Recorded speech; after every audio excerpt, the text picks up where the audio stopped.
Welcome back to 4547blog.com presents the New Conservative Radio Show. I'm your host, NINJ.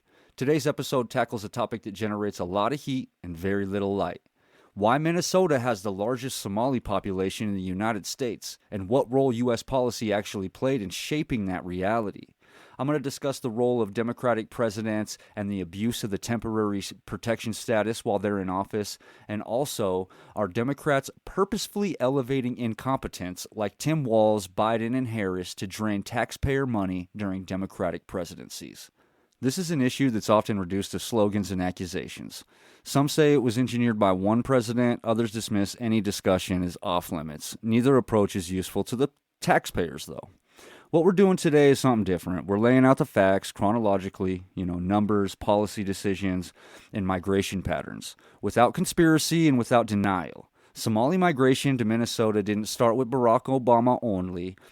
It didn't hinge on a single administration, and it didn't happen by, just a single presidential decree. It unfolded over decades of liberal sympathy, driven by civil war abroad, refugee policy across multiple Democrat presidencies, and predictable patterns of secondary migration here at home. We'll look at when Somali migration began, how refugee resettlement actually works, what the verified numbers say about placements in Minnesota, and why the community grew far beyond initial arrivals. We'll also examine how long-term policy decisions intersect with demographics and policy participation over time. In recent years, Minnesota has become the center of some of the largest public fund fraud cases in the nation, involving federal nutrition programs and nonprofit networks, cases that unfolded under Governor Tampon Tim Walz, none other than Governor Tampon Tim, and his administration.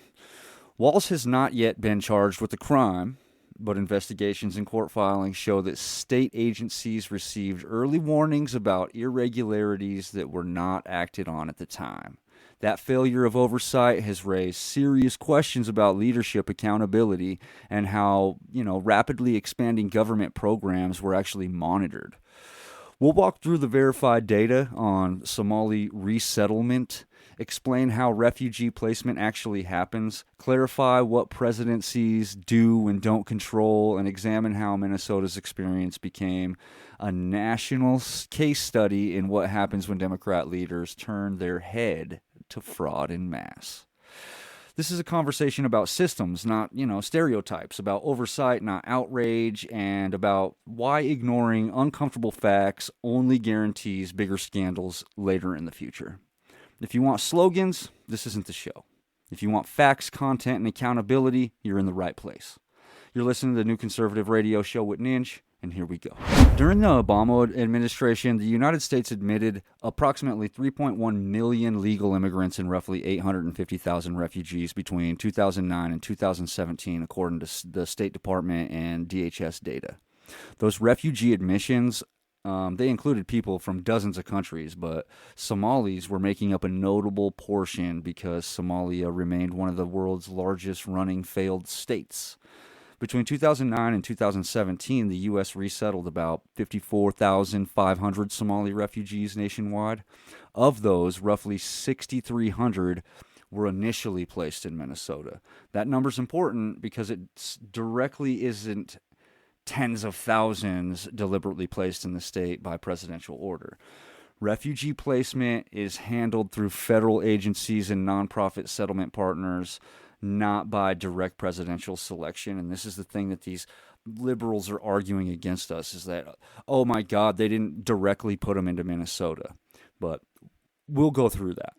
So presidents, they do not personally choose where individual refugees are placed, but their decisions strongly influence where refugees end up over time.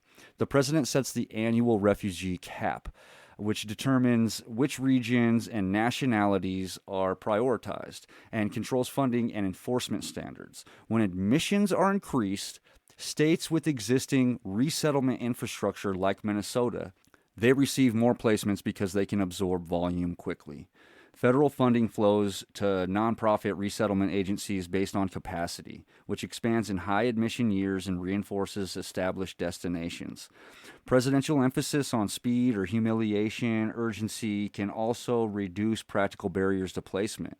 Consistent prioritization of Somali refugees kept that population eligible for resettlement year after year after year, and it increased national admissions, also driving secondary migration as refugees legally placed elsewhere in the United States relocated to join family and community in decided final relocation destinations, like Minnesota. While presidents don't assign addresses, they control the levers that shape long-term placement patterns. Minnesota's Somali population today is estimated between 80,000 and 100,000 people, with Minnesota's population, or Minneapolis's population, around 425,000 to 429,000. That population size did not come from one administration or one policy decision. It reflects 3 decades of migration, beginning in the 90s after Somalia's government had collapsed, followed by the secondary migration within the United States of families reunifying, and a high U.S.-born birth rate also. Census data shows that now more than half of Minnesota's Somali population was born in the United States, and the majority of the foreign-born residents are naturalized citizens already. What the Obama administration did change was the scale and tempo of refugee admissions overall.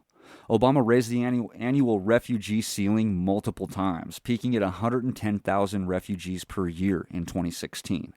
The highest level in U.S. history. By comparison, the U.S. admitted around 27,000 refugees in 2002 under George Bush, and fewer than 12,000 in 2020 under Trump.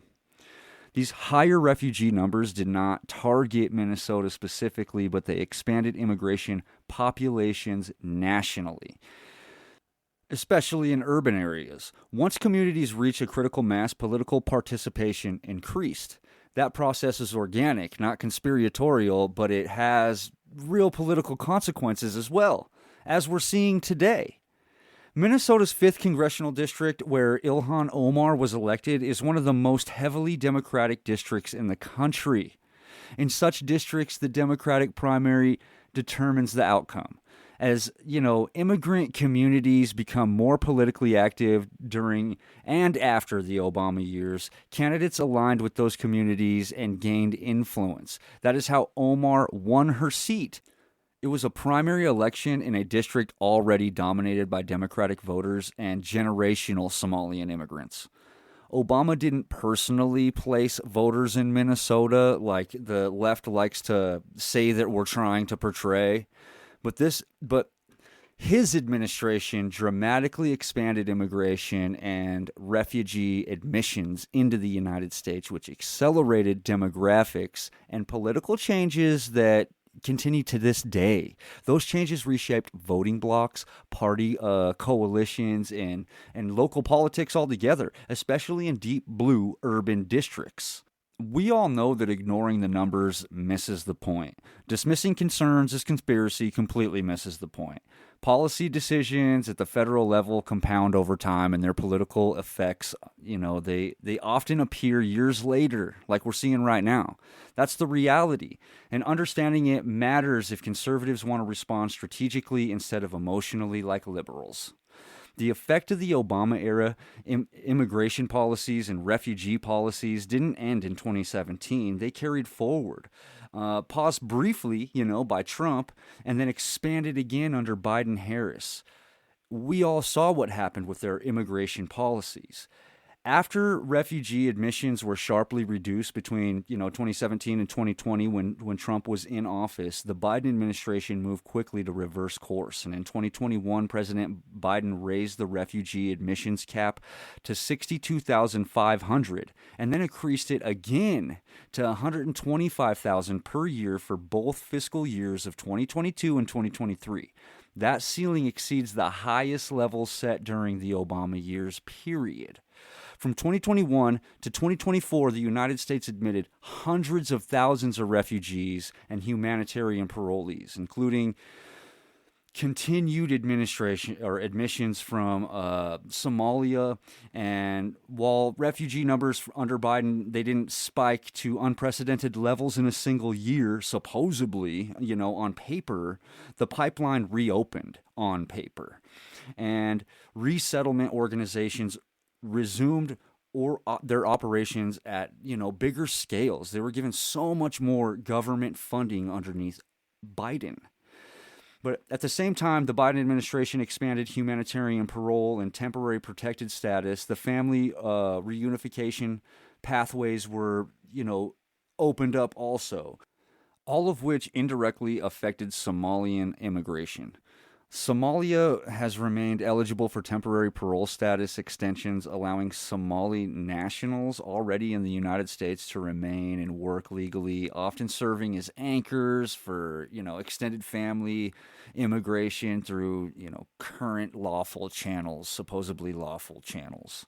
Another key factor under Biden has been secondary migration acceleration. Once refugee admissions resumed nationally, Somali families, they continued relocating internally to states with established communities. Minnesota remains a primary destination because of existing social networks, political representation like Ilhan Omar, and institutional support surrounded by the fraud they're uncovering. This internal movement does not show up as refugees placed in Minnesota in federal statistics, but it has real demographic impact. Between 2021 and 2024, U.S. Census estimates show continued growth in Minnesota's Somali population, driven primarily by U.S.-born children and domestic relocation, not direct overseas placement. This is consistent with patterns seen in other large established refugee communities. What they're trying to say is that, hey, we don't put them directly in Minnesota, so we're not just putting them in Minnesota only, so it's not our fault at all, which is completely wrong, and anybody looking at it from the outside can tell. But, politically, the Biden years reinforced trends that began under Obama. Immigrant advocacy organizations regained federal access and funding. Outreach to immigrant communities increased. Voter registration and civic engagement efforts expanded, particularly in the urban districts where the Somalian people ended up relocating to or finally settled in. These developments, they didn't create new voting blocks overnight, but they definitely strengthened existing ones. The critical point is continually Obama expanded immigration and refugee admissions. Biden restored and then he extended them. The demographic effects compound gradually, while the political effects, they always emerge later, often after the policy decisions fade from the headlines. For us conservatives, this distraction matters. The Somali population in Minnesota is not the result of a single administration, a single policy, or a single election.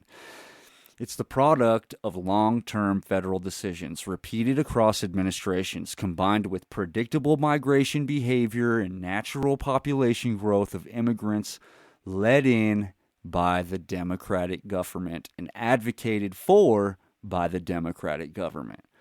Understanding that sequence, Obama expands, Trump contrasts, Biden re-expands. It provides a clear picture that partisan blame alone, immigration policy operates on a lag. The actual political outcomes, they follow years later. That's the reality conservatives must grapple with if they want to understand how federal policy translates into local political power. There's also another dimension that has to be discussed. Honestly, if policymakers want to prevent repeated failures, it's how certain cultural norms can interact with weak government systems in ways that increase the risk of fraud itself. It's not about race or, religion. It's about a mismatch. The collision between modern Western bureaucracies and cultures shaped by decades of survival in failed states like Somalia. In Somalia, the absence of functioning central government for more than 30 years created an environment where informal networks replaced institutions. War clan-based trust systems, cash economics, and mutual obligation, they became the primary way people survived. Loyalty to family and clan, often mattered more than compliance and distant authorities because there were no reliable authorities at all. Loyalty to clan was everything, and America has moved away from tribalism and clanism for generations now. When individuals from those environments enter large Western, welfare and nonprofit systems in a mass, problems are always going to arise. Not because people are inherently dishonest, but because the system assumes norms that are not universal where they come from. The U.S. programs rely heavily on self-reporting, paper accuracy, and digital compliance. Many fraud cases involve cash transactions, shell vendors, and informal bookkeeping practices common in regions without stable banking where fraud is a common way of life, like Somalia. Clan or family loyalty can encourage collective participation in schemes where government funds are viewed as abstract or unlimited or impersonal because these people could care less about the American taxpayer as a whole. They just want their money. In some cases, documented by prosecutors, individuals justified fraudulent activity not as theft, but redistribution or community benefit or compensation for perceived historical or governmental injustices, just as the Democrats consistently shape the narrative on TV. That mind state doesn't originate in America. It's not a survival adaptation carried over from failed systems where state resources were either predatory or non-existent. This is what Democrats advocate for here at home, to steal your hard-earned tax money. Minnesota's feeding our future case illustrates this clearly, guys. Federal indictments describe coordinated activities among networks and nonprofits and vendors and participants, not lone actors. The fraud succeeded because internal trust networks move faster than government oversight, and because officials hesitated to intervene once accusation carried political sensitivity, so they could be reelected to office, not for the best interest of Americans in Minnesota. This is not unique to, Somali communities either. Similar dynamics have appeared in fraud cases involving other immigrant groups, disaster relief scams, and pandemic aid abuse nationwide. The pattern emerges wherever large sums of money move quickly, oversight is delayed, cultural norms differ from institutional experiences, enforcement is politically constrained, or large numbers of third world immigrants end up in one place, kind of like Minnesota. The problem is not culture alone, though. Culture plus opportunity plus weak enforcement, this is what creates systemic abuse. In short, these people are not doing their jobs. And when leaders refuse to acknowledge that reality, fearing accusations because of bias, they intentionally protect bad actors while harming honest families who follow the rules and depend on these programs legitimately. If they're smart enough to be politicians, they're smart enough to understand the consequences of looking the other way with taxpayer money. The conservative argument here isn't exclusion, it's alignment, guys. If the United States admits refugees from failed states or failed countries, it must also enforce strict financial controls. It must require transparent auditing. It's got to provide clear legal education about fraud and the consequences of if they were to participate that while here in America. They need to act quickly when these red flags appear. They've got to separate compassion from complacency, and they have to deport immediately if these norms or laws are broken to protect the American people as a whole. Ignoring cultural or institutional mismatches does not promote inclusion. It guarantees a scandal in the future. Minnesota learned that lesson the hard way. Other cities with large refugee populations are now confronting similar risks. Whether those risks become tomorrow's headlines it depends entirely on whether policymakers choose accountability over the denials that they've been carrying around. Fraud is not inevitable, but pretending culture, incentives, and enforcement don't matter, that ensures that we will never, ever, ever succeed. It continues to fail, and that failure will continue forever. And fraud would be inevitable if this is the case. This is something that should be, making every voter pause. Not pause because of what's been proven in court, but because of what the timing tells us. In 2024, the Democratic Party elevated Minnesota Governor Tim Walz to the national stage as vice presidential contender. That move wasn't accidental. It was a signal. Party leadership was telling the whole entire country that this is what competent, progressive governance looks like. Fast forward to now, about a year later. Minnesota is suddenly the center of some of the largest public funds fraud scandals in the country. Billions of dollars exposed. Emergency programs have been exploited all over Minnesota. Documented warnings were ignored. Oversight failures that didn't come from nowhere, but from agencies operating under Walz administration. Let's be clear now. Tim Walz has not been charged with a crime for now. No one is claiming he personally committed a fraud. That's not the point, though.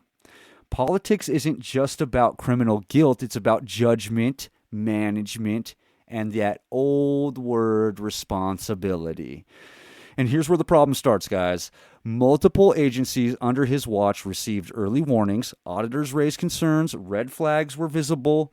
Yet money kept flowing. Oversight lagged. Intervention came late.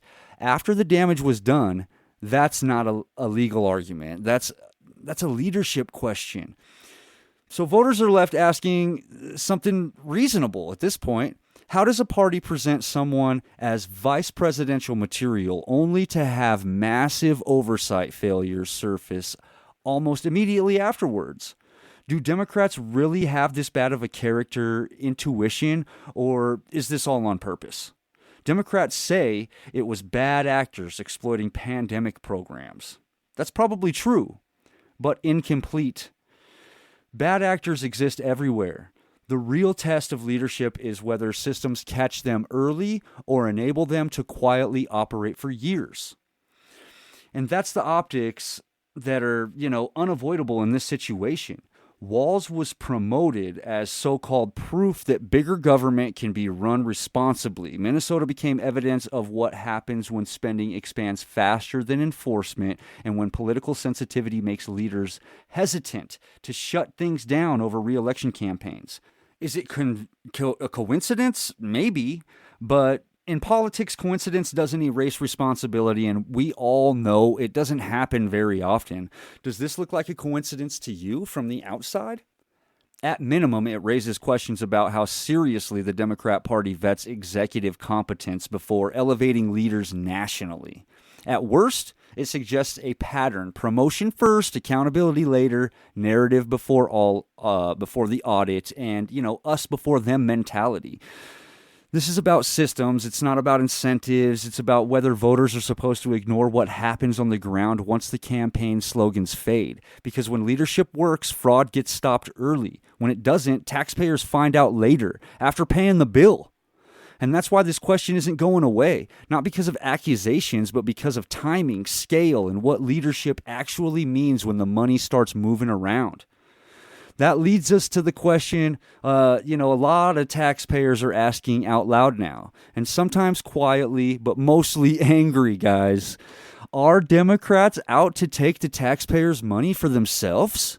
The honest answer is yes, in my opinion. A coordinated plot by the Democratic Party to personally steal public funds has been underway for decades. And that matters, and it should be said clearly. But here's the harder truth that follows right behind it, guys. What we do see over and over is a governing model that moves enormous sums of taxpayer money quickly. It relies heavily on politician-owned nonprofit intermediaries and reduces front-end oversight, then reacts after abuse is exposed. In that environment, money doesn't need to be taken for themselves in a direct way for the system to fail taxpayers. They don't need to be putting it, directly in their pocket for it to fail us. It's failing us en masse already. The pattern looks like this. Expand programs fast, trust, grantees by default, avoid aggressive scrutiny to prevent political backlash and so you can be reelected, and then promise to clean it up later if anybody notices. When fraud happens, leaders distance themselves and then they point to the bad actors. It's technically true, but it's always incomplete. Who are the bad actors and who enabled them? The enablers should be held accountable as well in this day and age in America, because taxpayers aren't just paying for stolen dollars. They're paying for negligence, poor controls, late enforcement, and political hesitation so that people can be put back in office, so that they can pander to a base of people. They're breaking the law, literally. They're paying when oversight is treated as optional and audits come after the money is gone. The taxpayers are always paying. And there's another uncomfortable reality. It's even when politicians don't pocket a dime, power, influence, or loyalty flow with money, big programs build constituencies. Their funding builds networks. Networks build political protection, and that doesn't require criminal intent. It requires incentives that reward expansion more than accountability. So the real question isn't whether Democrats are stealing, it's whether their approach to governance specifically exposes taxpayer money to abuse while making it politically risky to stop the flow once, the problems appear. From my perspective, it's not an accident. It's the predictable result of prioritizing scale over safeguards and narrative over enforcement. It's that taxpayers don't expect perfection, but they do expect seriousness. They expect early intervention when warnings surface, and they expect leaders to shut programs down when fraud appears, even if it's politically uncomfortable for them.